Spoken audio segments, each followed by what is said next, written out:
इस बात की पुष्टि कर रहा है कि इसकी तबीयत खराब थी और इसने ये कहा कि मुझे खून की उल्टी सी होने जैसा लग रहा है और मैं कहीं जा रहा हूँ। इस बात की पुष्टि भी हुई है गवाह के बयान से।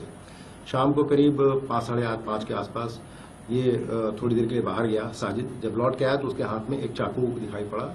हम लोगों ने उस व्यक्ति को आइडेंटिफाई कर लिया है जिसके यहाँ से वो चाकू खरीदा गया था। उससे भी पूछताछ हो रही है। आने के बाद फिर घटना के समय दोनों इसने जब पूछा कि भाई तुमने ये चाकू क्यों खरीदा है, तो इसने कहा कि मैं रमज़ान के समय गोश्त वगैरह काटने का काम करूंगा, इसलिए चाकू मैं खरीद के लाया हूँ। उसके बाद दोनों इसने बताया कि मुझे किसी काम से पीड़ित विनोद के यहाँ जाना है, विनोद के घर के जाने के लिए जब ये दोनों बाहर निकले तो विनोद के घर के अंदर चला गया और जाकर के उसने वहाँ घटनाक्रम को अंजाम दिया। जब इसने देखा कि वो नीचे से ही देखा कि वो खून से सने कपड़ों में वहाँ छत पे दिखाई पड़ा तो ये घबरा गया। वो नीचे आए और दोनों भाई वहाँ से जब भागने का प्रयास कर रहे थे तो पब्लिक के द्वारा उनको पकड़ने का प्रयास किया गया, लेकिन दोनों वहाँ से मौका देख करके छूट के निकल गए। उसके आगे का घटनाक्रम मैं पहले भी आपको बता चुका हूँ। जावेद तो भाग ही गया था, साजिद भी भाग गया था। फिर थोड़ी देर के बाद पुलिस को जब सूचना मिली कि ब्लड स्टेन्ड कपड़ों में एक व्यक्ति शेखुपुर के जंगलों के आसपास दिखाई पड़ा है तो पुलिस ने वहाँ घेराबंदी की और घेराबंदी में जब वो अपराधी ने भागने का प्रयास किया, पुलिस पार्टी पे फायर किया जिसमें हमारे पुलिसकर्मी भी घायल हुए। तो जवाबी फायर में उसे गोली लगी जिसको अस्पताल ले जाके उसका इलाज कराने का प्रयास किया गया, लेकिन जब तक वो अस्पताल पहुंचा उसकी मृत्यु हो चुकी थी। ये सीक्वेंस ऑफ इवेंट है जिसके बारे में मैं आपको अवगत कराना चाहता था। जो अभी पकड़ा गया है उसके से भी और पूछताछ की जा रही है गहराई से, और उसके द्वारा जो भी अन्य फैक्ट्स बताए गए हैं वो विवेचना का पार्ट है जिनके बारे में हम लोग अलग से तफ्तीश कर रहे हैं। सर, पहले हमें अकेले साजिद किया था कि जावेद भी किया था इसके साथ घर के अंदर? दोनों साथ गए थे। जावेद का ये कहना है, देखिए हमारे पास अभी मुलजिम का वर्जन है जिसकी अभी क्रॉस चेकिंग बाकी है। उसका कहना है कि साजिद अकेला गया था, मैं नीचे खड़ा था। आसपास के जो कुछ लोग हैं जिनसे पूछताछ की उनका भी ये कहना है कि जावेद वहां दिखाई पड़ा है।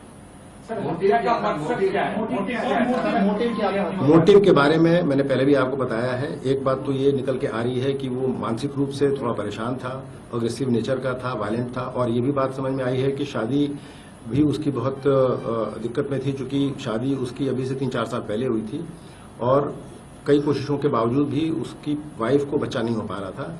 एक तो स्टिल बॉर्न बेबी हो गया था और 2-3 बच्चे उसके पेट में ही खराब हो गए थे।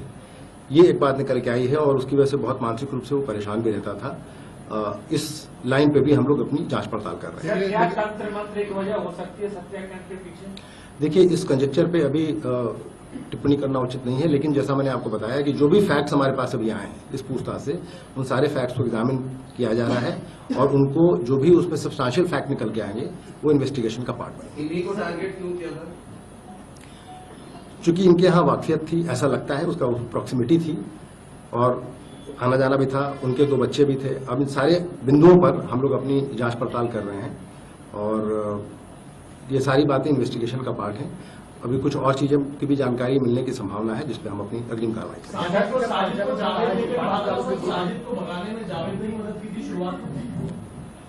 दोनों वहां साथ में गए थे और कॉमन इंटेंट था और भागने में भी दोनों साथी थे। जावेद को पता था कि ये शादी हत्या करने जा रहा है? उसका कहना है, अभी तक उसने कहा है कि साहब जब वो छुरी लेके आया था तो उसने मुझे ये नहीं बताया कि वो हत्या करने जा रहा है, लेकिन उसके वायलेंट नेचर के बारे में उसको पता था और ये भी पता था कि जब वो घटना करने ऊपर गया, जब नीचे लौट के आया तो वो घटना करके आया था और दोनों साथी वहां से भागे। सर, ये भागे तो क्या किसी मोटिव की बात हुई जो इसने बताया कि साजिद ने कुछ बताया हो भागने के बाद? उसके विषय में अभी उसने कुछ नहीं बताया है, पूछताछ अभी जारी है और अभी और तथ्यों का पता लगा। एक सवाल है, जावेद जब भागा है और जब उसे बरेली पुलिस ने गिरफ्तार किया, उसने अपना एक वीडियो वायरल किया। उस वीडियो में साफ तौर पर कह रहा है कि वो घटनास्थल पर था ही नहीं, हुआ वहां पर गया ही नहीं, वो डर से भाग गया। लोगों ने उसे फोन किया कि अब तुम्हारे भाई ने हत्याकांड को अंजाम दिया, उसके बाद वो भाग गया दिल्ली से वो फिर बरेली आए तो उसका भी इनकाउंटर ना हो जाए। तो इस बात का डर था। ये वीडियो वायरल किया गया है जावेद की ओर से। ये वीडियो प्राप्त हुआ है जिसकी जांच हम लोग कर रहे हैं और आज उसने बरेली जनपद में एक तरीके से अपने आप को आत्मसमर्पित किया है ये बात भी सही है। वहां से पुलिस उसको लाकर के पूछताछ कर रही थी। घटना के बारे में उसने जो कुछ भी बताया वो उसमें शामिल था या नहीं था, ये उसका वर्जन है। और जो कुछ भी हमारे पास फैक्ट्स आ रहे हैं हम उनकी जांच पड़ताल सर, संजय का